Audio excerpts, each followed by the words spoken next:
नमस्कार दोस्तों। आज का टॉपिक सिर्फ पॉलिटिक्स नहीं है, ये कॉन्स्टिट्यूशन का लाइव केस स्टडी है। सोचिए, किसी पार्टी के 10 राज्यसभा एमपीज हैं और उनमें से 7 एमपीज एक साथ दूसरी पार्टी की तरफ चले जाते हैं। अब बड़ा सवाल ये है, क्या ये एमपीज ऑटोमेटिकली डिस्क्वालीफाई हो जाएंगे या कॉन्स्टिट्यूशन में कोई एक्सेप्शन है? 24 अप्रैल 2026 को रिपोर्ट्स के अनुसार राघव चड्ढा और 6 अन्य आप राज्यसभा एमपीज ने बीजेपी में स्विच या मर्जर अनाउंस किया। आपके राज्यसभा में कुल 10 एमपीज थे। 7 एग्जिट्स के बाद आपकी स्ट्रेंथ घटकर सिर्फ 3 रह गई। तो इस पूरे केस में 2 सवाल साथ साथ चलेंगे। पहला, पॉलिटिकल इंपैक्ट क्या होगा? दूसरा, 10th शेड्यूल के अंडर डिस्क्वालिफिकेशन होगा या नहीं? Academic definition: Political defection. Political defection is the act of an elected representative leaving, voting against, or otherwise abandoning the political party on whose platform they were elected. Hindi में defection को simple भाषा में ऐसे समझो। Voters ने एक player को एक जर्सी पहनाकर मैदान में भेजा, लेकिन मैच के बीच में वही प्लेयर राइवल टीम की जर्सी पहन ले। जनता को शॉक इसलिए लगता है क्योंकि वोट एक भरोसे पर दिया गया था। टेक अवे: आप स्प्लिट को सिर्फ पॉलिटिक्स की तरह मत पढ़ो, इसे 10th शेड्यूल और वोटर मैंडेट के केस स्टडी की तरह पढ़ो। अब सबसे पहले फैक्ट्स और नंबर्स क्लियर करते हैं, क्योंकि एंटी डिफेक्शन लॉ में नंबर ही पूरा गेम बदल देता है। रिपोर्ट्स के अनुसार आपके 10 राज्यसभा एमपीज में से 7 एमपीज एक ग्रुप के रूप में क्रॉसओवर हुए। रिपोर्ट्स में राघव चड्ढा, संदीप पाठक और अशोक मित्तल के नाम प्रोमिनेंटली आए। हरभजन सिंह और स्वाति मालीवाल के नाम भी लीविंग ग्रुप में रिपोर्ट हुए। एनडीटीवी ने रिपोर्ट किया कि बलबीर सिंह सीचेवाल, संजय सिंह और एनडी गुप्ता आपके साथ रहे। यानी ये कोई सिंगल मेंबर रूटीन डिफेक्शन नहीं था, ये एक मास शिफ्ट था। ये पॉइंट बहुत इंपॉर्टेंट है। अगर एक एमपी अकेला जाता, लीगल सिचुएशन अलग होती, लेकिन जब 10 में से 7 एमपीज ग्रुप बनाकर जाते हैं तो 10th शेड्यूल का मर्जर एक्सेप्शन एक्टिवेट होने की पॉसिबिलिटी बनती है। Academic definition: legislature party. A legislature party is the group of elected members belonging to a political party within a legislative house. Hindi में पार्लियामेंट के अंदर पार्टी का इलेक्टेड स्क्वाड जो बैठता है वही लेजिस्लेचर पार्टी है। बाहर की ऑर्गेनाइजेशन अलग हो सकती है, लेकिन हाउस के अंदर इलेक्टेड एमपीज का ग्रुप लीगल कैलकुलेशन में इंपॉर्टेंट होता है। Take away: anti defection law में इंडिविजुअल डिफेक्शन और ग्रुप मर्जर को अलग अलग पढ़ना जरूरी है। अब थोड़ा टाइमलाइन समझिए। पॉलिटिक्स में बड़ा ब्लास्ट अचानक दिखता है, लेकिन सिग्नल्स पहले से आने लगते हैं। अर्लियर अप्रैल में राघव चड्ढा को आपकी राज्यसभा लीडरशिप रोल से रिमूव या डाउनग्रेड किया गया। अशोक मित्तल ने चड्ढा को डेप्यूटी लीडर के रूप में रिप्लेस किया। इंटरेस्टिंग बात यह है कि बाद में अशोक मित्तल भी बीजेपी में चले गए।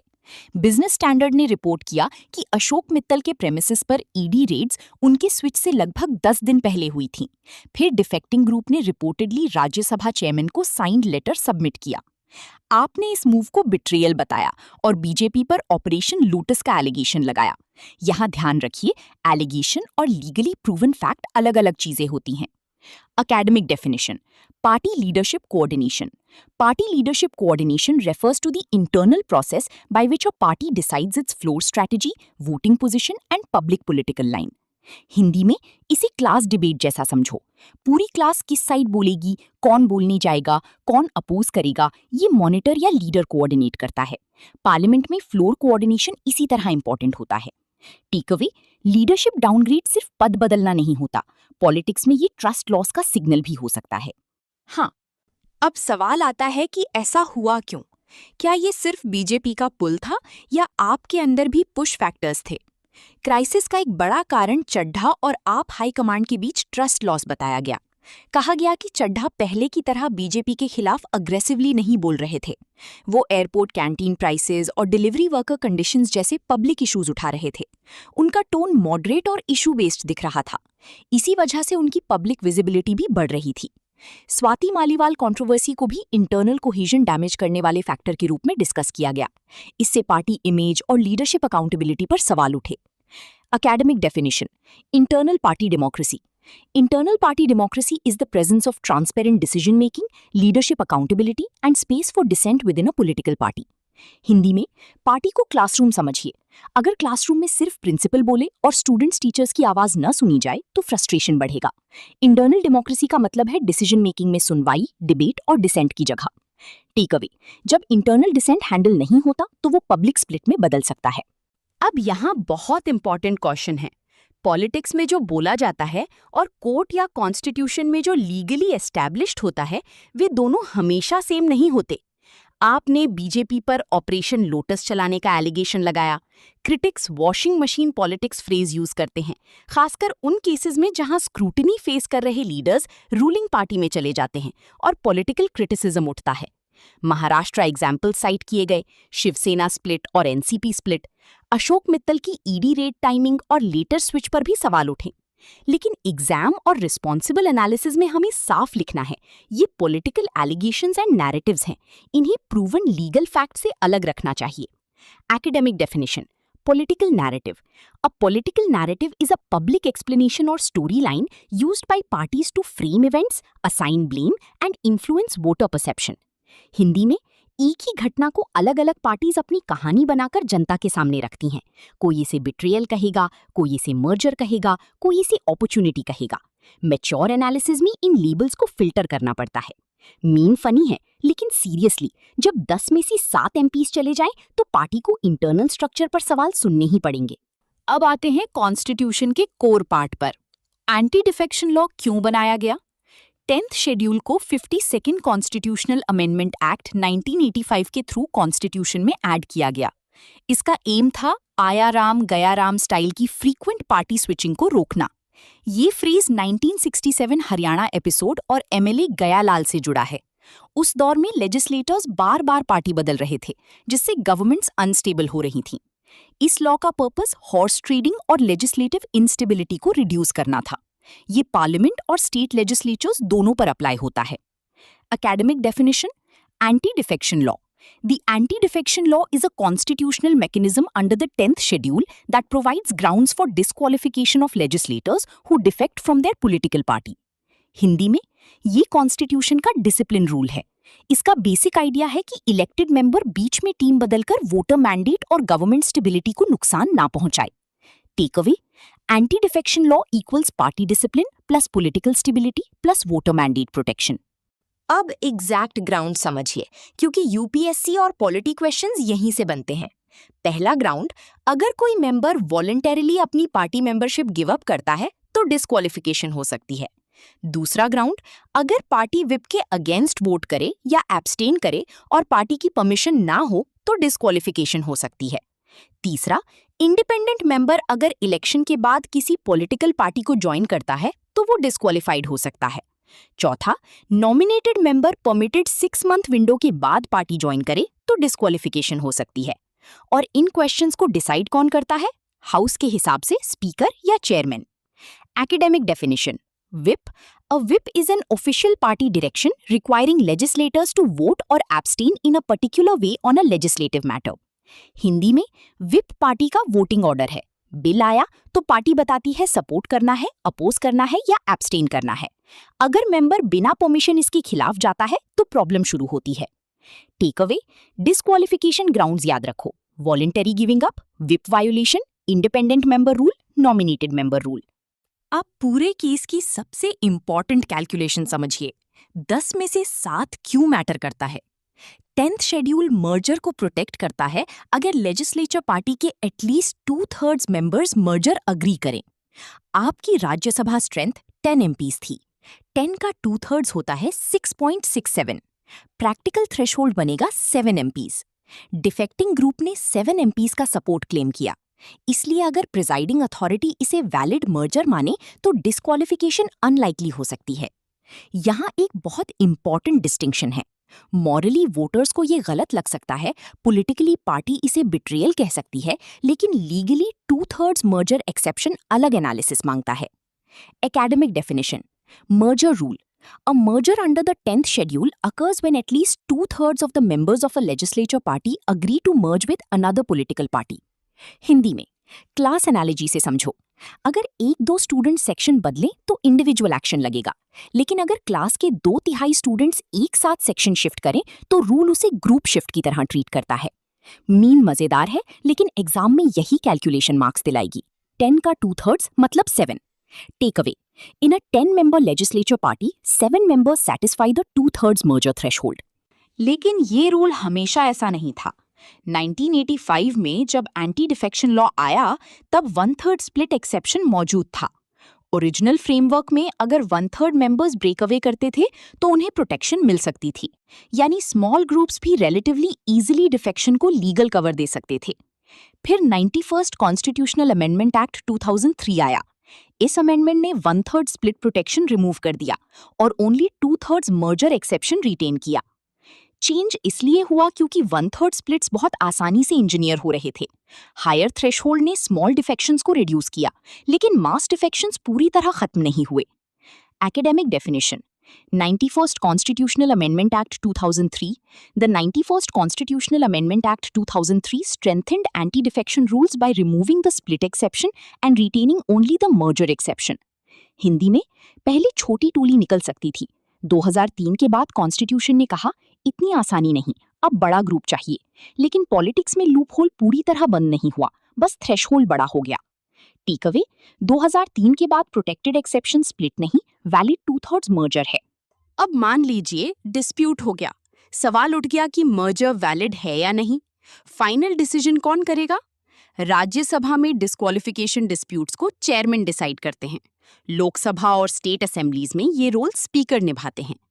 क्रिटिक्स आर्ग्यू करते हैं कि प्रिसाइडिंग ऑफिसर्स कभी-कभी डिले कर सकते हैं या पार्टिजन बायस दिखा सकते हैं, क्योंकि स्पीकर या चेयरमैन भी पॉलिटिकल इकोसिस्टम से आते हैं। लेकिन 1992 में किहोटो होलोहान वर्सेस ज़ेचिल्हू केस में सुप्रीम कोर्ट ने कहा कि स्पीकर या चेयरमैन का डिसीजन जुडिशियल रिव्यू के अंदर आ सकता है। इसका मतलब डिसीजन बिल्कुल कोर्ट से बाहर नहीं है। यूपीएससी पॉइंट बहुत इंपॉर्टेंट है। Presiding officer decides but courts can review on constitutional grounds. Academic definition: judicial review. Judicial review is the power of constitutional courts to examine whether actions of public authorities are lawful and consistent with the Constitution. Hindi में इसे referee review जैसा समझो। Match में referee decision देता है, लेकिन अगर rule application पर सीरियस डाउट हो तो रिव्यू मैकेनिज्म होना चाहिए। कॉन्स्टिट्यूशन में कोर्ट वही चेकिंग सिस्टम है। टेक अवे: स्पीकर चेयरमैन का डिसीजन फाइनल लुकिंग हो सकता है, लेकिन एब्सोल्युटली बियॉन्ड जुडिशियल रिव्यू नहीं है। अब लीगल आंसर क्लियर हो गया, लेकिन डेमोक्रेटिक क्रिटिसिज्म अभी भी बचता है। 2/3 rule large scale party switching को लीगल कवर दे सकता है। क्रिटिक्स कहते हैं कि इससे वोटर मैंडेट अंडरमाइन होता है। पॉलिटिकल अपॉर्चुनिज्म और प्रेशर बेस्ड स्विचिंग एनकरेज हो सकती है। रेड्स, इन्वेस्टिगेशंस या केसेस से जुड़े एलिगेशंस भी पॉलिटिकल डिबेट का हिस्सा बन जाते हैं। एक रिफॉर्म व्यू ये कहता है कि अगर कोई इलेक्टेड रिप्रेजेंटेटिव पार्टी बदलना चाहता है तो पहले रिजाइन करे और फिर न्यू पार्टी सिंबल पर री इलेक्शन लड़े। क्यों? क्योंकि वोटर्स ने वोट किस बेसिस पर दिया था? Candidate, party symbol, ideology, leadership और लोकल ट्रस्ट, ये सब फैक्टर्स साथ में काम करते हैं। Academic definition: voter mandate. Voter mandate is the democratic authority given by voters to a candidate or party through an election result. Hindi में वोटर ने जिस सिंबल और प्रॉमिस को देखकर वोट दिया, मैंडेट उसी भरोसे का नाम है। अगर बीच में रिप्रेजेंटेटिव साइड बदल दे तो वोटर को लगता है कि उसकी चॉइस बदल दी गई। टेक अवे: लीगल वैलिडिटी और डेमोक्रेटिक लेजिटिमेसी हमेशा सेम चीज नहीं होती। अब इस केस को सिर्फ लीगल एंगल से नहीं, पार्टी ऑर्गेनाइजेशन एंगल से भी समझना होगा। Leadership centralisation around Arvind Kejriwal को मेजर इशू के रूप में प्रेजेंट करता है। आर्ग्यूमेंट ये है कि राइजिंग लीडर्स को लिमिटेड ऑटोनॉमी मिलती है तो डिसेंट क्रिएट हो सकता है। राघव चड्ढा यंग हैं, आर्टिकुलेट हैं और नेशनल विजिबिलिटी रखते हैं। उन्हें एम्बिशन फैक्टर और पैरेलल इन्फ्लुएंस के रूप में फ्रेम करता है। टैक्टिकल डिवाइड भी दिखा। एक तरफ कॉन्फ्रंटेशन पॉलिटिक्स यानी बीजेपी के खिलाफ अग्रेसिव लाइन, दूसरी तरफ मॉडरेट इशू बेस्ड पॉलिटिक्स जैसे एयरपोर्ट कैंटीन प्राइसेस और डिलीवरी वर्कर्स की कंडीशंस। डिमोशन या पब्लिक डाउनग्रेड पॉलिटिक्स में ह्यूमिलिएशन ट्रिगर भी बन सकता है। जब लीडर को लगे कि पार्टी सपोर्ट नहीं कर रही तो वो दूसरा पाथ चूज कर सकता है। Academic definition: strategic disagreement. Strategic disagreement is a conflict within an organization over methods, priorities or political tactics, even when broader goals may overlap. Hindi में डेस्टिनेशन सेम हो सकती है, लेकिन रास्ते पर लड़ाई हो सकती है। कोई कहे अग्रेसिव ऑपोजिशन करो, कोई कहे पब्लिक इश्यूज पर मॉडरेट पॉलिटिक्स करो। यही स्ट्रेटेजिक डिसएग्रीमेंट है। ये मीम इसलिए फिट है क्योंकि पॉलिटिकल स्ट्रैटेजी कभी-कभी उल्टी पड़ जाती है, बट सीरियस पॉइंट ये है कि इंटरनल डिसेंट को इग्नोर करना कॉस्टली हो सकता है। Take away: party organisation failure कई बार कॉन्स्टिट्यूशनल हेडलाइन बन जाता है। अब इमीडिएट इम्पैक्ट समझते हैं। आपको मेजर राज्यसभा सेटबैक लगा, उसकी स्ट्रेंथ 10 एमपी से 3 एमपी तक गिर गई। इससे पार्लियामेंट प्रेजेंस पर असर पड़ेगा। दूसरा इम्पैक्ट नैरेटिव का है। आप खुद को पार्टी विद अ डिफरेंस कहती रही है। ऐसे मास एग्जिट से इंटरनल स्टेबिलिटी और लीडरशिप मैनेजमेंट पर सवाल उठते हैं। बीजेपी को अपर हाउस में स्ट्रेंथ और ऑप्टिक्स मिलते हैं, यानी पॉलिटिकल मैसेजिंग में बीजेपी कह सकती है कि ऑपोजिशन लीडर्स भी उसके साथ आ रहे हैं। एजेंसीज, रेड्स और डिफेक्शन पॉलिटिक्स पर डिबेट शार्पर हो गई। एपिसोड डेमोक्रेटिक मैच्योरिटी और पार्टी एथिक्स पर बड़ा क्वेश्चन उठाता है। Academic definition: political impact. Political impact refers to the effect of an event on party strength, public perception, legislative arithmetic and future strategy. Hindi में politics में impact सिर्फ number नहीं होता, इमेज बदलती है, पब्लिक मैसेज बदलता है, पार्लियामेंट अरिथमेटिक बदलती है और फ्यूचर बार्गेनिंग पावर भी बदलती है। टेक अवे: डिफेक्शंस नंबर्स भी बदलते हैं, नैरेटिव्स भी बदलते हैं और नेगोशिएशन पावर भी बदलती हैं। अब फाइनल रिवीजन कर लेते हैं। ये case UPSC GS2, Indian polity, parliament, constitution, political parties और एथिक्स के लिए यूजफुल है। फैक्ट: रिपोर्ट्स के अनुसार आपके 10 राज्यसभा एमपीज में से 7 एमपीज ने बीजेपी की तरफ स्विच या मर्जर किया। Rule: anti defection law individual defections को रोकता है, लेकिन वैलिड 2/3 मर्जर को प्रोटेक्ट कर सकता है। कैलकुलेशन: 10 मेंबर लेजिस्लेचर पार्टी में 2/3 थ्रेशोल्ड 6.67 है, यानी प्रैक्टिकल नंबर 7 एमपीज हैं। इंस्टीट्यूशन: राज्यसभा में चेयरमैन डिस्क्वालिफिकेशन क्वेश्चंस डिसाइड करते हैं। लोकसभा और असेंबलीज में स्पीकर ये रोल निभाते हैं, लेकिन कीहोतो होलोहान 1992 के बाद जुडिशियल रिव्यू पॉसिबल है। क्रिटिसिज्म: 2/3 रूल लीगल कवर दे सकता है, लेकिन वोटर मैंडेट और डेमोक्रेटिक लेजिटिमेसी पर सवाल बने रहते हैं। Academic definition: constitutional case study analysis. Constitutional case study analysis connects a current political event with legal provisions, institutions, judicial doctrine and democratic values. Hindi में करंट अफेयर्स को कॉन्स्टिट्यूशन के rule से जोड़ना ही स्मार्ट एग्जाम एनालिसिस है। Headline पढ़कर react मत करो, fact, rule, institution, criticism और रिफॉर्म एंगल जोड़कर आंसर बनाओ। Final takeaway: strong answer formula, fact plus rule plus institution plus criticism plus reform.